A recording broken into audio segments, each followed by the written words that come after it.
warming up now. Yeah, I like that. 41 degrees this morning. Cold now. Yeah, that's 16 now. That's perfect. Where you from? North Carolina. It's cold up there too, huh? Yeah, it's cold up there.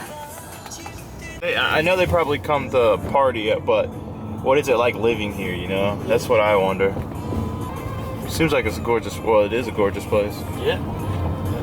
This is where they call warehouse district. Yeah.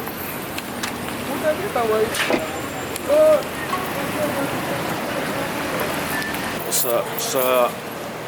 Yeah, so just got up. It was a long night.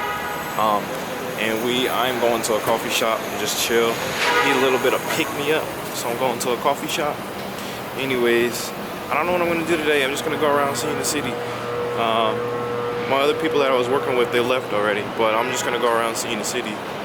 So, let's see what New Orleans is all about, fam. So, it looks like my coffee shop is in the French Quarter, which I didn't know about. It's surprising that my coffee shop is in the French Quarter. It took me out here, which is pretty freaking awesome, because this place is gorgeous. So I'm gonna walk and try to get some coffee, see if I can find this spot.